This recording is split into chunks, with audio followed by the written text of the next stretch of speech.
ఆఫీసర్లో release అయిపోయింది, railway minister accident అయిపోయింది. 2 సంవత్సరాలు అధికారం నువ్వే ఉన్నావు కదా, మరి ఏం చేసినావు అప్పుడు అని అడుగుతున్నాం. ప్రజల తరపు నుంచి 2 సంవత్సరాల అయిపోయిందని ఇప్పుడు 2 సంవత్సరాలు నువ్వే అధికారంలో ఉన్నావు. మరి అప్పుడు వచ్చేసి మరి లీజులు అయిపోయినాయి, మరి ఎంఆర్ఓకి ఇద్దాం మాకంటే ప్రతిపక్షం చెప్పకుండా సార్ నువ్వు కనీసం ఎక్కడైనా ఒక కాంప్లైంట్ ఇచ్చామని అడుగుతున్నాను. ఎంఆర్ఓ కానీ కలెక్టర్ కానీ ఎక్కడ ఇచ్చినా ఎవరి దృష్టికి తీసుకెళ్ళినా వీళ్ళ అధికారం పోయింది, ఏం చేయాలో ఎక్కడ చేయాలో అర్థం కాదా. ఇవన్నీ నువ్వే ఇచ్చి నువ్వు అలా ఈయన గణేష్ అన్నాడు, గణేష్ కాదు మల్లయ్య అంటున్నాడు, మల్లయ్య కాదు ఇప్పుడు మళ్ళీ గణేష్నే అంటున్నాడు. అది ప్రజలు బాగా గమనిస్తారు. ఇవాళ నేను చెప్పిన వాచన ప్రజలు బాగా గమనిస్తారు కాబట్టి మొన్న ఎంపీ ఎలక్షన్లలో ఓటుకు లేడీస్కి 500 ఇచ్చి కోటాలు ఇచ్చి మందు వంచినా మేము ₹1 ఇవ్వలేము. మా వదన కష్ట సుఖాలలో ఉన్నాడు కాబట్టి దండం పెట్టి కాలు మొక్కినాం. ప్రజలు మా వైపు ఉన్నారు.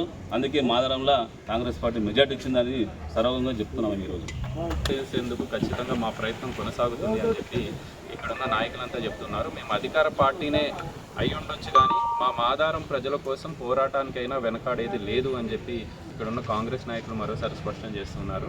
అసలు ఈ కంకర్ క్రషర్లు ఇంత విపరీతంగా పెరిగిపోవడానికి, ఈ విచ్చలవిడితనానికి కారణం గత 10 ఏళ్లలో ఉన్న బీఆర్ఎస్ ప్రభుత్వం, ఇక్కడున్న సర్పంచ్లు, వార్డు మెంబర్లు, ఈ పాలక వర్గం చేసిన ఇది వల్లే ఈరోజు మాదారం అన్యాయానికి గురైంది అని చెప్పి ఇక్కడున్న నాయకులంతా చెప్తున్నారు. కొంత మాజీ సర్పంచ్ సురేందర్ గౌడ్ మీద, బీఆర్ఎస్ నాయకుల మీద ఇక్కడున్న కాంగ్రెస్ నాయకులంతా కొన్ని ఆరోపణలు కూడా చేస్తున్నారు.